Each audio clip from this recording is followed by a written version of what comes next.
we will continue with the next topic, which is ratioed circuits. Ratioed circuits, again, historic importance is there, but we will only see it briefly. In particular, only one family we will see, which is the pseudo NMOS logic family.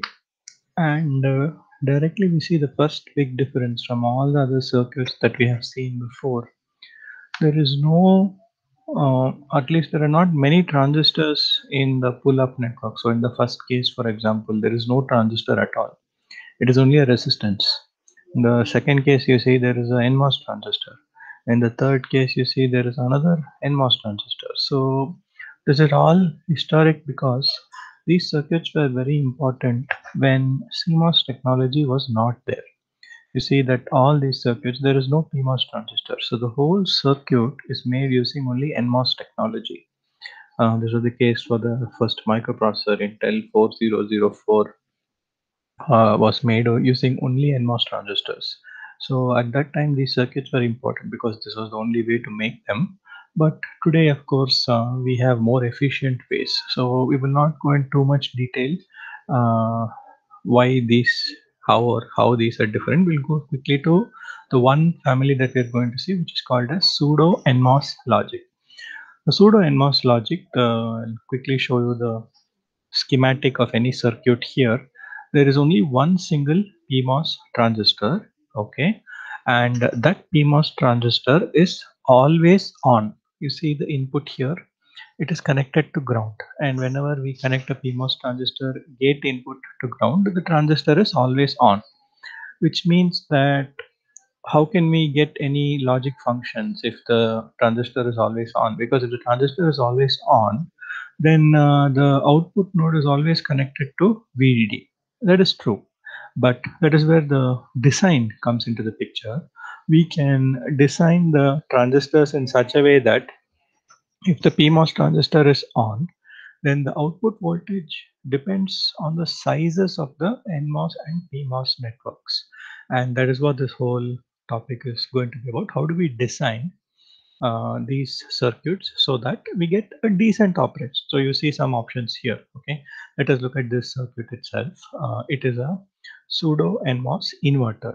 Okay, so inverter pull down network is the same as static CMOS inverter. Pull-up network consists of one PMOS transistor. Input is permanently grounded. So we see the NMOS transistor size is 16.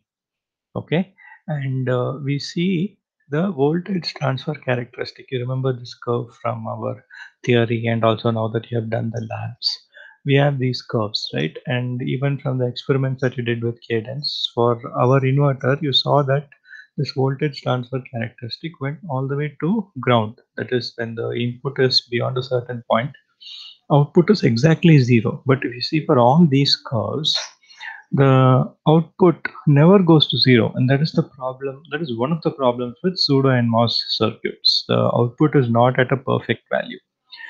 Okay, and that is acceptable. So for example, if you see this three options, the third one, P equal to 4, is not so bad. If the input is 1.8 volts, the output is say something like 0.1 volts, that is perfectly all right. You can give that to another inverter and it will produce the correct output. Okay, so this is not the problem. The problem is not that we are not able to design the gates to get a proper output. The problem is something else, and it is much more serious problem called as static power consumption. So the problem with this PMOS is it's always on. So if you remember our voltage transfer characteristic, the A, B, C, D, E regions, right? In region A and region E, the current doesn't flow because in region A, the NMOS transistor is off, and if NMOS transistor is off, current cannot flow from VDD to ground. Similarly, in region E, PMOS transistor is off, so there also it cannot flow. And A and E regions are the regions corresponding to steady state, meaning the input is at almost a constant value. In regions B, C, D, okay, power was consumed, but that was only when the inputs are changing. But in a circuit like this, even when the input has reached its final value, so for example, input equal to 1, okay, which means NMOS is conducting, PMOS is conducting, and it is continuing to conduct for as long as the input is 1, which may be very long time, right? Suppose you leave your computer overnight, even the input is not changing. If you come back in the morning and you see that it's all drained, then that's good, right? So that is the problem with the pseudo NMOS inverter. The problem is not that the output is not good. The problem is that it consumes static power. Maybe in Intel 4004 time it was fine because we were only looking at desktop computers. There was no concept of a laptop. But today many of our devices are relying on a battery for the operation. Laptop, mobile phone, so many other devices. So definitely we cannot live with static power consumption. So that is why we don't use these anymore. But still we will look at some ways how we can design uh, pseudo NMOS gates uh, to at least produce the proper value for the output. So what does that mean here, right? We want to put P equal to 4 when NMOS equal to 16. Now I'm showing you the curve for P equal to 4, but how do you know that? How do you know that P equal to 4 will work for W by L of NMOS equal to 16? Why not 14? 14 definitely doesn't work because the output is at quite a high value, maybe something around zero point 0.2 volts, and P equal to 24 is even worse, right? P equal to 24 means output is at zero point 0.3 volts when it is supposed to be 0. And if you use the ordinary static CMOS design, that is if NMOS is 16, if it was a ordinary static CMOS inverter, you would have put PMOS equal to 32. In that case, your output will be even higher. It will be somewhere close to 0.75 volts, which is totally unacceptable. What we want is how can we design the circuit in such a way that I always get curves similar to this P equal to 4. So that is what we're going to see in the design of pseudo NMOS gates. Okay. So what is the design rule that we are going to follow? So the first design rule is that the PMOS network, okay, we have PMOS and NMOS. The PMOS size should be half, okay, and this is completely different from static CMOS, where static CMOS rule is the PMOS network should be double the size of the NMOS network. So first here is we make the different rule, that is the PMOS network should be half the size of the NMOS network. That is the first rule, okay, and let's say that we put some size K for the PMOS transistors. Now, what is the second problem with, for example, well, look at this gate, right? Suppose input goes from 1 to 0, okay? If it's going from 1 to 0, which, sorry, if it's going from 0 to 1, it means that this NMOS is slowly going to turn on. And if it turns on, then output should be connected to 0 or output should be discharged. But because this is constantly flowing, right? This PMOS transistor is constantly on and it is going to continuously try to pull this to VDD. This is going to try to pull it to ground. So this type of situation is called as contention, where the same node is being tried to pull up to VDD and pull down to ground. So how do we solve this situation? We cannot solve it completely. Okay, we cannot get a perfect solution. What we can do is we can design the NMOS and PMOS network such that if you look at a traditional voltage divider circuit, okay, suppose you consider this as one resistance, you consider this as another resistance, and you apply VDD on top. If this top resistance is very high, right, then almost all of VDD will come across the top resistance.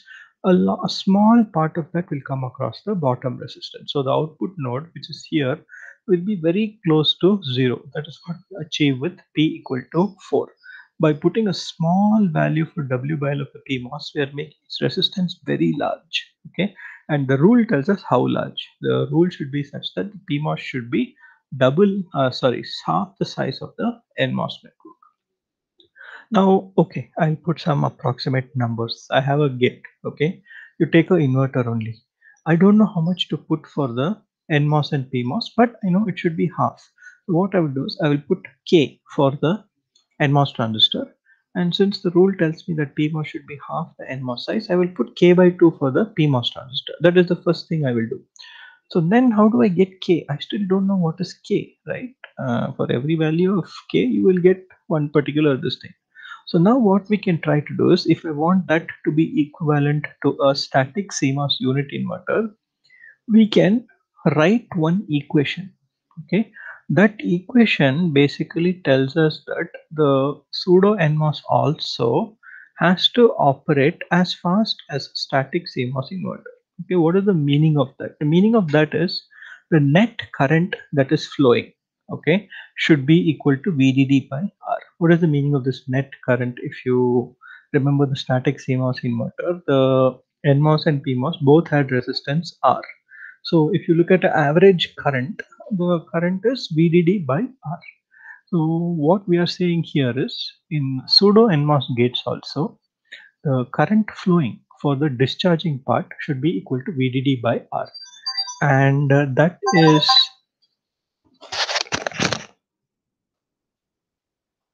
hello, hello, hello.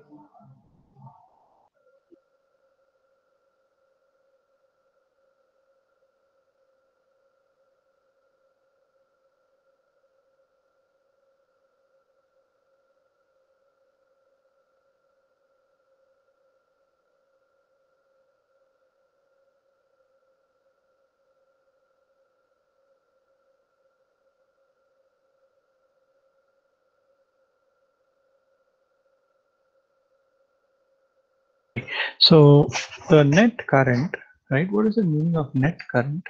It means that the PMOS and NMOS are both conducting. That is the whole difference between static CMOS and pseudo NMOS.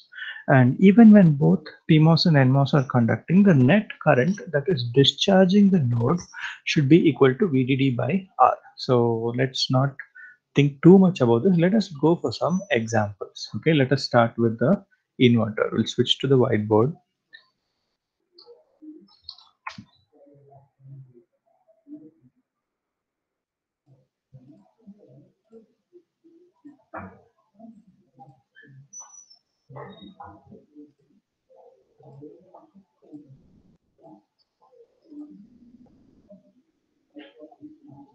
So I'll first draw this thing, then we will write down the. So I have a single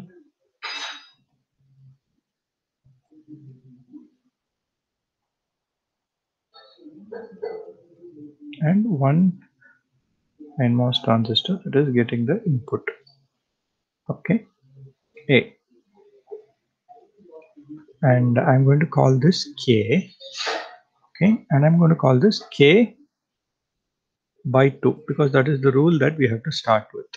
Now next, let us look at how we can get the sizes for all these things. Okay, so what is the current flowing to.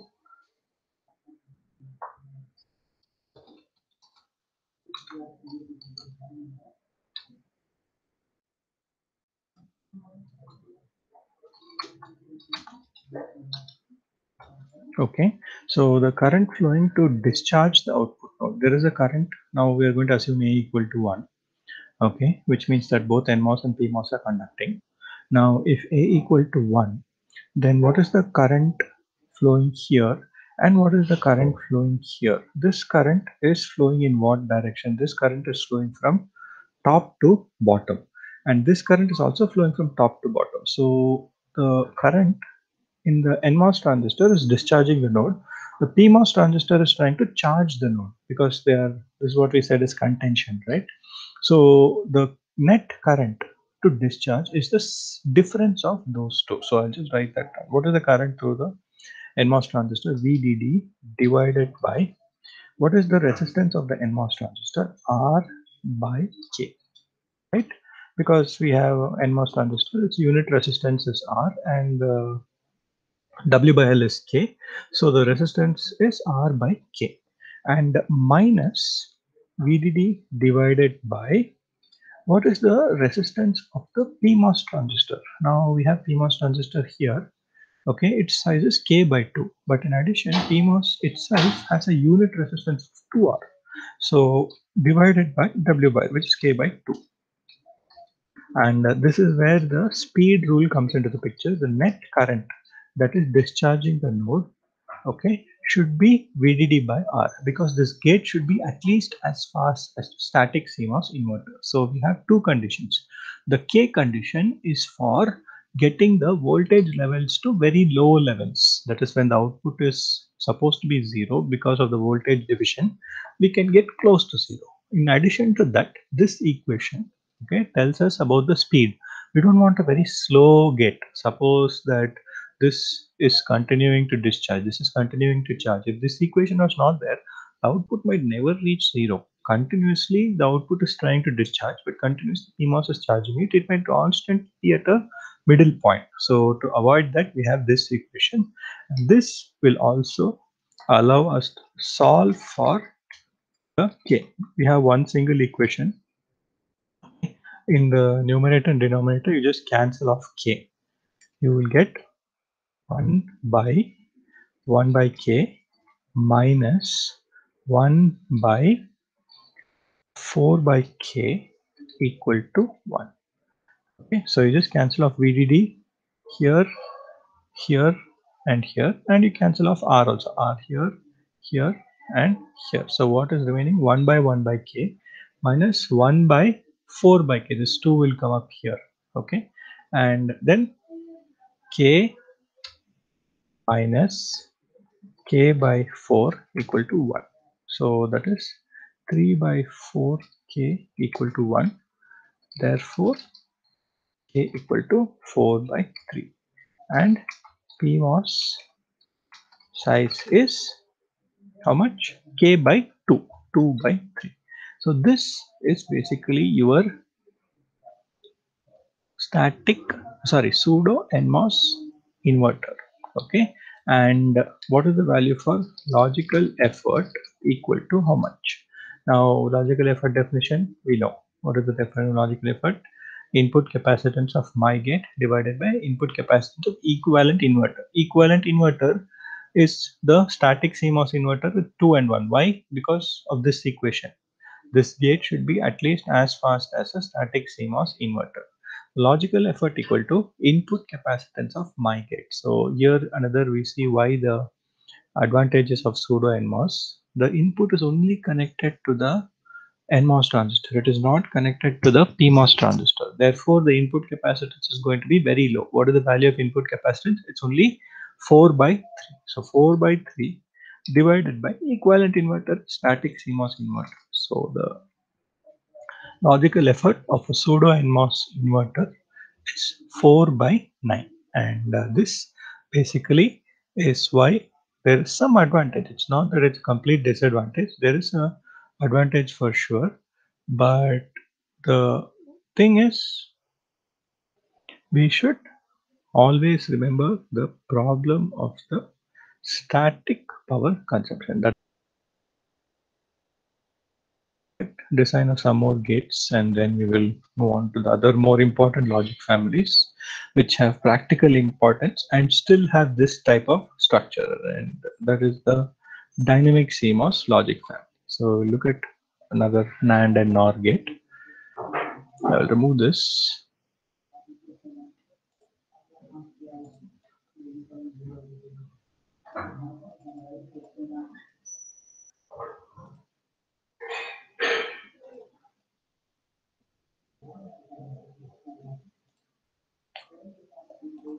So two input gate. Okay, let's start with the NAND gate.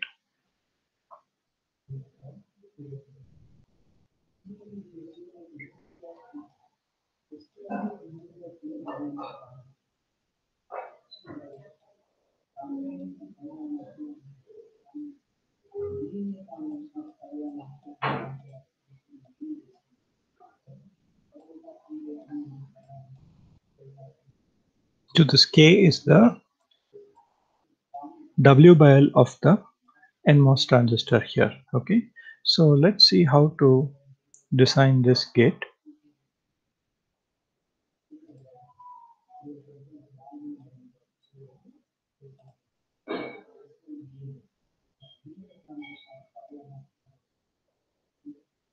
Okay, so if I type here, it should be fine.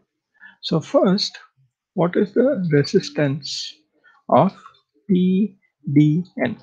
Okay, so each transistor has W by L K. So the resistance is R by K plus R by K equal to 2R by K equal to R divided by K by 2. Why did I bring it down? Because generally when I do this, this means that this whole network can be represented by one single NMOS transistor whose size is K by 2, and that is the size of the NMOS transistor.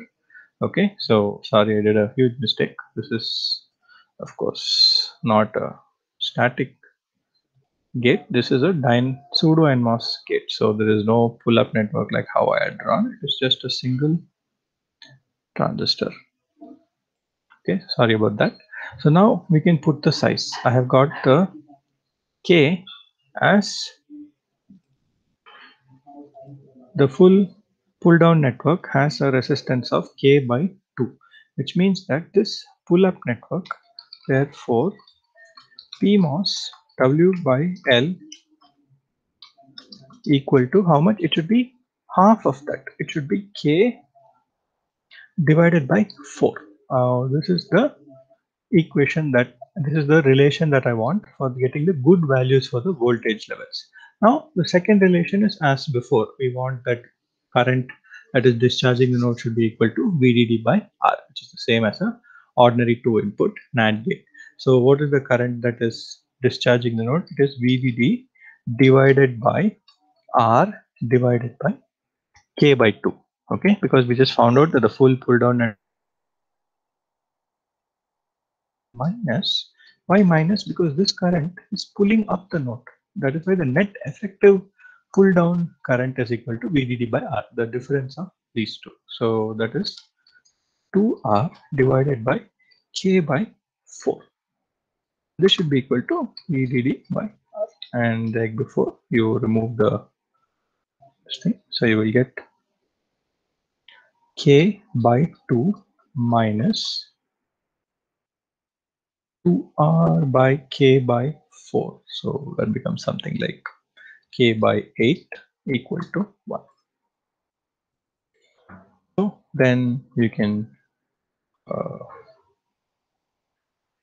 try to do it.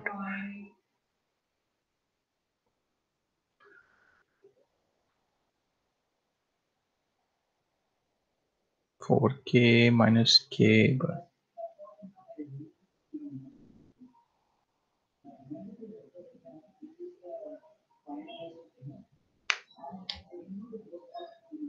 so this LCM is 8, and then you get 4K minus K, so 3K by 8 equal to 1,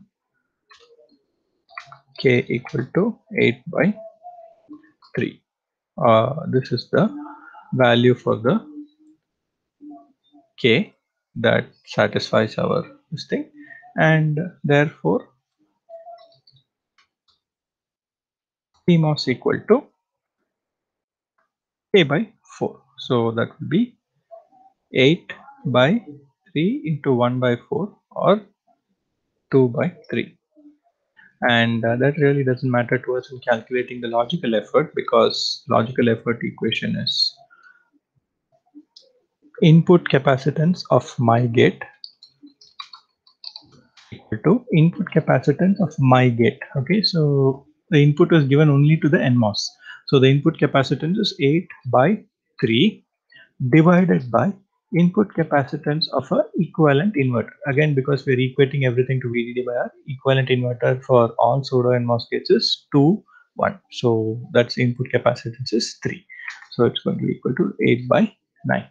And this is the difference. We have much lesser logical effort compared to a static CMOS gate. Static CMOS 2-input NAND gate was 1.33. This is 8 by 9, which is less than 1. So actually the gate is going to be faster, right? But the problem is, the unavoidable problem is that of static power consumption. So we do one more gate and then we will stop with this logic family, because like I said, it's not of any practical importance. So the last gate will be a NOR gate.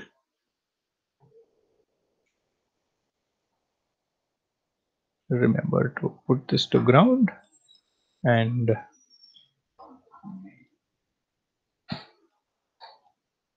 NOR gate will have two in parallel. Okay, and each one we will put value of K. Okay, and the PMOS transistor, very easy this time, it is just going to be K by 2. Okay, so now let's try to calculate the value of K. So this time it's a little simpler. The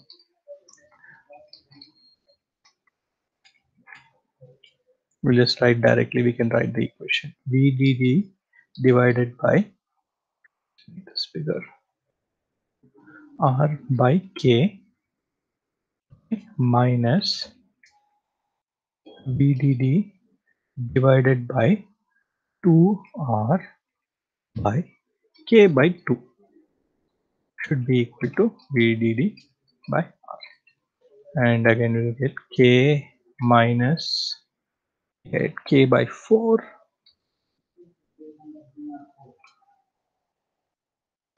So again same thing, will K equal to,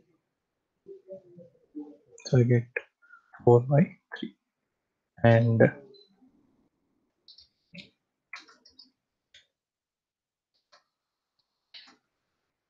okay, 4 by 3 divided by 3, 4 by 9.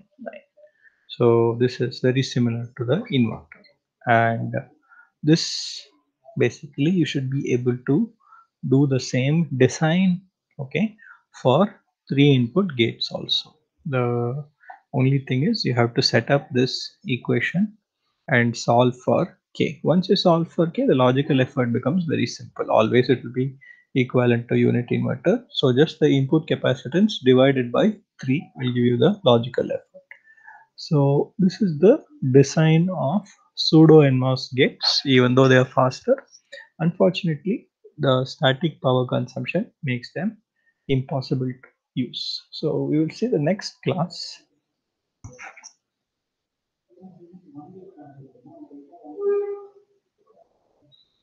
So this is, we just did this, calculate the logical efforts for all these families. So the last class of circuits that we're going to see is the single most important after static CMOS. Static CMOS definitely most important because of the very good noise properties. It's very important for CMOS circuits because noise is a constant. There is no CMOS circuits where you can have zero noise, but static CMOS circuits have very good tolerance to noise, and even with all the noise around, they will give you the proper value for the output. But the, as we saw in the previous cases, the cases where the input is connected only to NMOS circuits, we are getting very good logical effort, right? We see all the cases. The inverter logical effort was lesser. The two input NAND gate was better. Two input NOR gate was also better. So in all the cases, the logical effort of pseudo NMOS is better than static CMOS. So that is a problem, that is the advantage that we would like. But how can we avoid the static power consumption? There is a way. It's a little bit complex idea, but it is possible. And it is possible to do this with a clock signal. So basically, there is a little more complexity in the circuit itself. But if we add this clock signal, then we can get both the advantages and remove the disadvantages. That is, we get the good advantage of low value for logical effort, and we also get rid of the disadvantage, which is the static power consumption. So let us look at the circuit or the structure of dynamic CMOS circuits. Okay, so this bottom, this is the general structure of dynamic CMOS circuits. So the output, okay, is again in the middle, and in the top, just like pseudo NMOS, there is one single PMOS transistor. But the transistor is not permanently on. Okay, the transistor is given to a clock signal, and the clock signal is connected to the NMOS transistor below, which is also called as a footer transistor, and it is connected to the PMOS transistor. So since the same clock signal is connected, you know, from normal operation of NMOS and PMOS transistor, there can be never a permanent connection between VDD and ground, because if NMOS is on, PMOS will be off. If PMOS is on, then NMOS will be off. So there is no value of phi, that is, phi can be only 0 or 1. It's a digital signal, right? So we cannot have any value where both NMOS and PMOS are on, which means there is never a permanent connection between VDD and ground. So the problem of static power consumption is automatically solved when we use this type of connection. And next we will see how to design the gates and what is the operation. So for that we will look at this top diagram. You see something written here. It's called as a pre-charge transistor. So how do they actually work? And for that we can look at this diagram for a second. Let us just see what will happen to the value when the clock equal to 0. When clock equal to 0, go back to this here. Okay, when clock equal to 0, PMOS is conducting. Okay, definitely output is connected to VDD. And another thing, the clock equal to 0, NMOS is not conducting. So this bottom part completely is open circuit. So even though this transistor A might be conducting, this is not conducting. So definitely Y is connected to output, and it is at a perfect value logic 1. So that is what you see in the first part. Okay, and then what happens next? Next, clock goes to 1. Okay, which means PMOS is not conducting, and NMOS is conducting. Okay, now if you imagine for a second open circuit here, okay, and you could ask, it's the open circuit, how will the value of the Y still be at VDD, right? That's a logical question, and that's where we talk about these dynamic nodes. Okay, um, go back to your cadence virtuoso experiments, right? When you were looking at the value of the output, you take an inverter for example, right? You take an inverter and you are giving an input value, and the output was coming, but output, where were you measuring? You were measuring at the wire, or you will put a output pin and you were measuring at the output pin, and that output pin was connected between the source and the drain terminals. But how can a wire have a value of a voltage, right? It just doesn't make sense. A wire is a conductor. Any this thing, it cannot. It's not a battery. Only a VDC or a V pulse. These types of battery sources typically have a value for voltage because they're a voltage source. But in CMOS inverter or NAND gate or many other circuits, you saw a perfect value of voltage even at a wire. So what does that mean? Does that mean that the operation, or does that mean that the simulator is wrong? Definitely not. It's an industry grade simulator. They use it for designing circuits in the industry. Simulator is not wrong. Okay. What it means is, even though we are measuring the voltage of the wire, the actual voltage that we are getting, if you ask me, like a battery, where are the charges stored, right? The charges are stored in the source terminal and the drain terminal, and that is where the value of the voltage is coming from. When we're saying charging or discharging, how do you charge a node means that you have to supply some charges and they have to be stored somewhere. And once you inspect that particular node, you will get the value of the voltage associated with those charges. So where are those charges actually stored? They are stored, those excess charges when you charge some particular thing are stored in the source and drain terminals, Okay, and that is the voltage that we are seeing. The excess charge we are seeing as a voltage, and that is where this dynamic node also comes into the picture. So the excess charge that you're seeing as a voltage. Okay, and once you remove this clock signal, okay, this voltage will not instantaneously disappear because it's still being stored in the drain terminal of this NMOS transistor.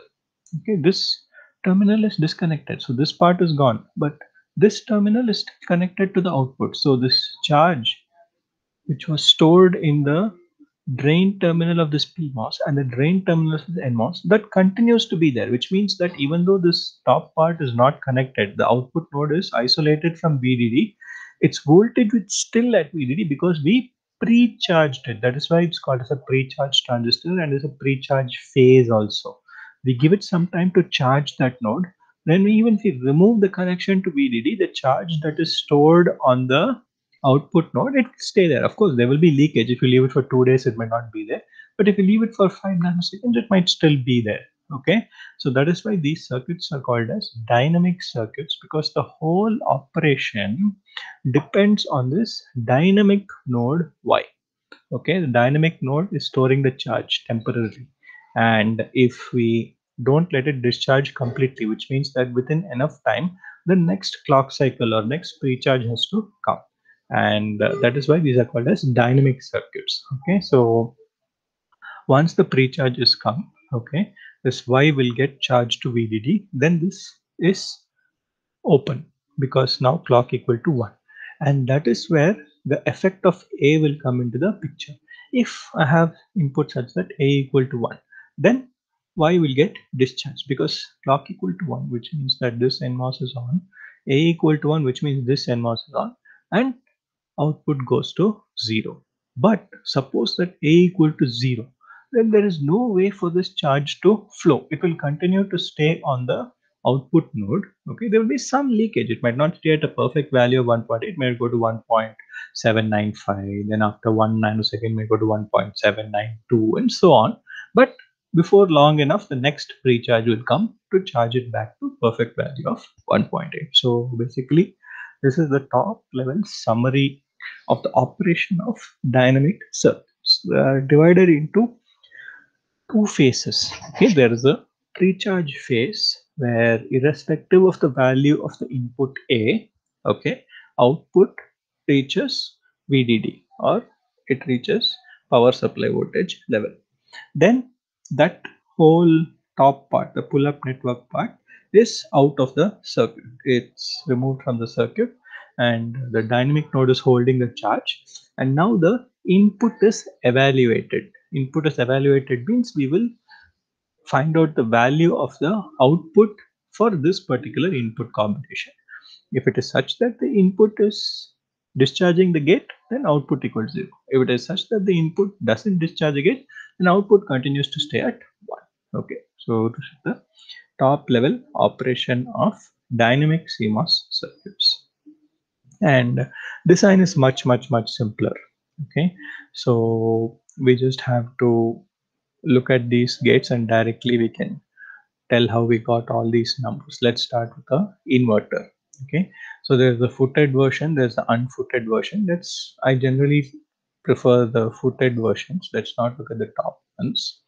In the bottom, for example, okay, there are two transistors. One is the input and other is the footer transistor. Footer transistor is not connected to the input, it is connected to the clock signal only. Okay, so 2 and 2, so that the equivalent resistance is R by 2 plus R by 2 equal to R. So the equivalent static CMOS inverter, the NMOS will be 1, PMOS will be 2, its input capacitance will be 3. What is the input capacitance of this gate? Okay, the input is A. A is connected only to the NMOS transistor. NMOS transistor has size 2. Therefore, logical effort GD equal to 2 divided by 3. That's all it is. Okay, and the same way we can go for any gate. Only thing is, when we are doing the calculations for the sizes, we also have to include the footer transistor to make sure that the equivalent resistance is R. So here you see R by 3 plus R by 3 plus R by 3 equal to R. And the logical effort, same, 3 divided by 3. And here, same thing, 2, 2, 2, make sure that the equivalent resistance is R. Logical effort is 2 by 3. And this is exact the same. Only thing is the footer transistor is not there. So the logical effort is little better, but generally the footer transistor is required for reducing the power consumption. Design is also very simple, but unfortunately they are little bit of delicate circuits, and not only that, they have some problems with the input combinations also. And one of the most important problems why directly we cannot use is there is a condition called as monotonicity condition, and this condition has to be satisfied for all dynamic circuits. So let us see why this condition is there. Okay, let's look at the same gate as before, this gate A that we have here. Okay, so just a static CMOS inverter with a footer. Let us look at this waveform. Okay, so this is the clock signal. When the clock equal to 0, it's pre-charge. So as long as the clock equals 0, there's no problem. Output Y is at perfect value. Okay, and as soon as the clock goes to, sorry, as soon as the clock goes to 1, okay, for this particular case, A equal to 1, and when A equal to 1, output falls to 0, right? Because that is what is the inverter. Input equal to high, output equal to low. That's fine, that's not the problem. The problem is when in between the evaluate phase, if the input value changes from 1 to 0, okay, then the dotted line is how the output is supposed to change, because as an inverter, if the input goes to 0, output should go to high, right? But in this particular case, because the output node is directly isolated from power supply during the evaluate phase. Look at the evaluate phase, right? Clock equal to 0. So irrespective of what happens to A, this Y can never go back to 1 because already it has discharged here. See the causality. The evaluate phase, as soon as it becomes 1, discharge, and it goes to 0. So it cannot go along the dotted line, which is the correct value. And this problem, that is, anytime a input value falls, okay, falls, it is going to create, possibly, not always, it is possible that it creates an erroneous operation. So it is basically a rule for dynamic circuits that the inputs cannot fall. That is, the inputs can stay constant, no problem, or they can go from 0 to 1. Okay, so you can analyze this circuit again. If there is a 0 to 1 transition, okay, if the clock goes from pre-charge to evaluate, suppose the input is 0, okay, which means this NMOS is not conducting, output will continue to stay at 1. So that is the correct answer. And if the input goes from 0 to 1, then wherever it goes to 1, at that point this will start conducting. This has already been conducting, output will fall. That is also fine. So 0 to 1 transition is acceptable. It's giving the correct answer. But whenever there is a 1 to 0 transition, okay, the dynamic circuit possibly may give you the wrong value for the output, and that is the problem with the dynamic circuits. And this is a bigger problem because generally, as we know, in you may have done your project, right? Nobody can finish off a project with just one gate. You will have one circuit, will generate some output that will be given to the next bit, or will be given to some other bit, and so on, right? And the same thing with dynamic circuits also. Suppose I'm having my same inverter, right? This is nothing but inverter chain, two inverters connected back to back, and both are dynamic CMOS inverters. And whenever this is the case, right, the transition, that is this node X, during pre-charge, it is always at 1, right? I mean, sorry, during the end of pre-charge, it will always be at 1 because that is the meaning of pre-charge. Look at the point here, okay? In the pre-charge phase, irrespective of whether it is the first or the second, both X and Y will be at 1. So that is the meaning of pre-charge. And what happens when the evaluate happens? This X, right? As soon as evaluate comes, X is high, Okay, and when evaluate comes, X will fall. And what does it mean when that happens? When X falls, okay, this is the first output, A equal to 1 that you see here. So as soon as the first evaluate happens, it falls. When the input of a inverter falls, the output has to raise, right? That is functionality of inverter. So that is what is showing in the dotted line. When the input of the second inverter is falling, it should mean that it should trigger a raise in the value of its output. But that can never happen because it's an evaluate phase. This whole PMOS is open circuit. So Y can never raise to the correct value. And this is a problem always, because what are we saying? We are saying that 1 to 0 is not allowed. But any time the output of a dynamic gate changes, how will it change? It will change from 1 to 0, because always in pre-charge it is pre-charged to 1. If there is any change in the output, it is going from 1 to 0, which means that this type of connection is not possible, which means that they are completely useless, right? And unfortunately, that is true, but we have a very simple way to correct it, and that is by the addition of a static CMOS inverter. So this is the last logic family, at least, that we are going to see. The domino logic means that we have a dynamic gate. Okay, that is the example here. What is this gate? There are two inputs in series to each other, and this is a two input NAND gate. And because of this clock signal here and here, this is a dynamic CMOS NAND gate. And how do we solve this problem of, what is the problem? The problem is 1 to 0 transition is the problem. Okay, but always the output is going to make a 1 to 0 transition. So how do I avoid giving that to another gate? You put an inverter. Okay, you put an inverter at the output of the gate. So at the output of the inverter, what will happen to the 1 to 0? It will become a 0 to 1 transition, and that's a static CMOS. It's not a dynamic gate or anything. It's a simple static CMOS inverter. So anytime the input goes from 1 to 0 here, this X, okay, will go from 0 to 1.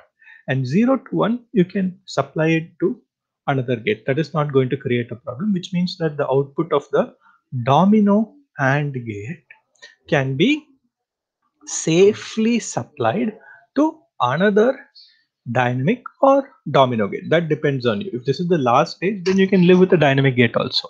But if it is generating an output to be supplied to another gate, then you have to add another inverter and make it a domino gate. So this is the very simple modification that completely avoids the 1 to 0 transition at the output of a dynamic gate.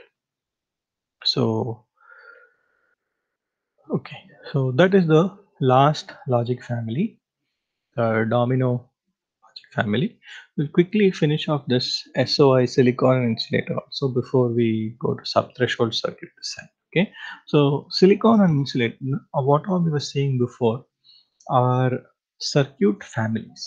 Okay, that is, they are all CMOS technology. They're all having transistors. This is a completely new technology called silicon on insulator. So we can make transistors here also, but it is made slightly different. Okay, so you see the thing here, right? The substrate is in the bottom.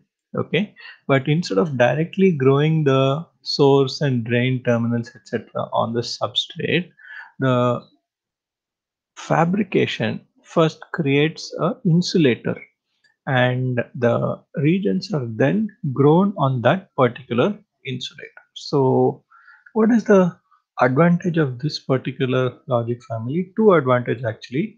One is there is no direct connection between the source substrate and drain substrate, which means that it reduces the leakage currents. Okay, and the second more bigger advantage is it increases the speed of operation, because there is no direct connection here. Okay, the source bulk and drain bulk capacitances are not there anymore, or rather they're much smaller, which means that the operation is going to be much better.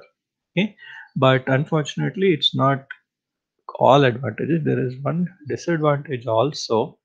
Since the insulator region now forms the bulk region, the source and the drain are connected to this region, which is not connected to VDD or ground. If you remember, when you are working with transistors and cadence, the fourth terminal, right? That fourth terminal is your substrate.